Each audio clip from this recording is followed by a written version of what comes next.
Okay, PEMDAS Problem 3B.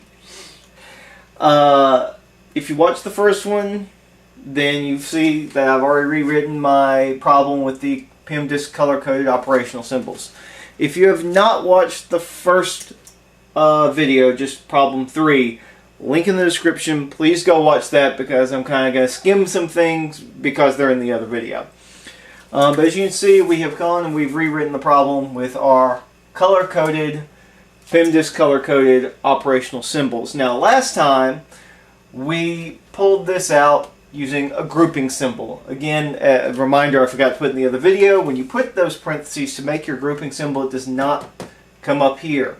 That again, this P refers to parentheses put there by the original author. And I think I probably will make another video, try and find one where that parentheses does actually help push an operational symbol out. But what we're going to do this time around is we're going to put this in PEMDAS order so that we can just work it left to right, like we did problem 2 in video 2B. Again, that's not really the way I recommend working these problems because a lot of them get very, very muddy. And if you look at PEMDAS problem 1 and try and do it, I've done it and it's just insane. So PEMDAS problem 1 is a lot easier to do with grouping symbols. Okay, so let's put this in PEMDAS order. How do we do that? Well, we're basically doing the same thing we were doing before. We're looking down our PEMDAS line, and since we've color-coded our operational symbols, we're looking for anything on the blue level.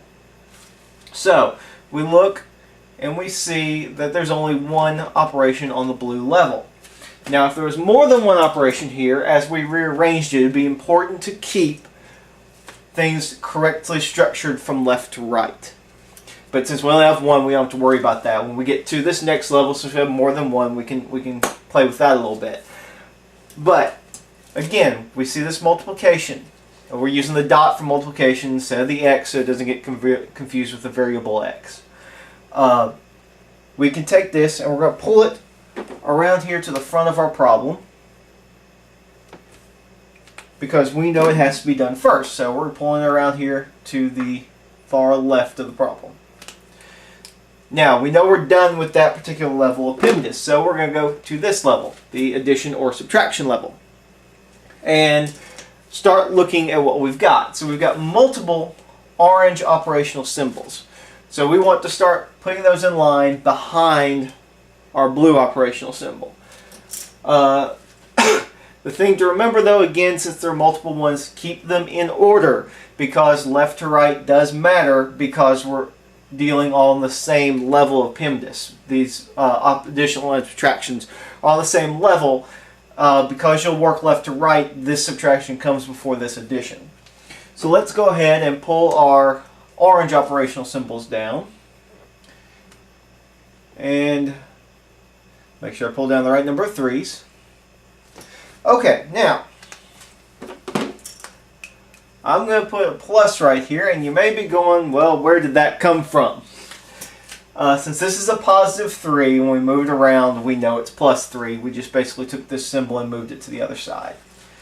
So then we bring this down, and that down.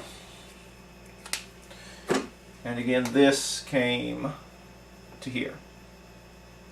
So now we're just going to work our problem left to right. Okay, so we know that 3 times 3 is 9.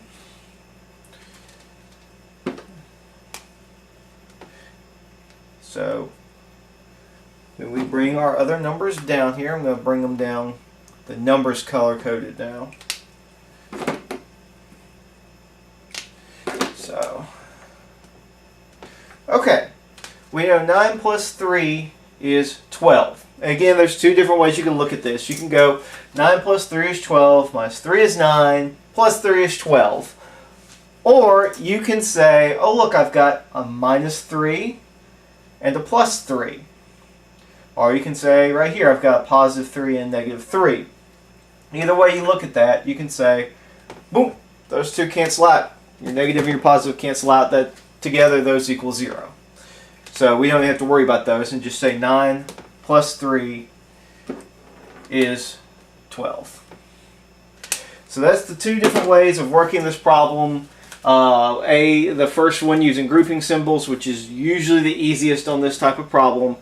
And this one is showing putting the problem into PEMDAS order. So I said can get very murky sometimes. This one happens to work out fairly nicely, but a lot of them do get confusing. So my recommendation is to do it like we did in the first example, which was using PEMDAS grouping symbols to remind you about PEMDAS order. And if you have any questions, you can just put them in the comments. Thanks for watching.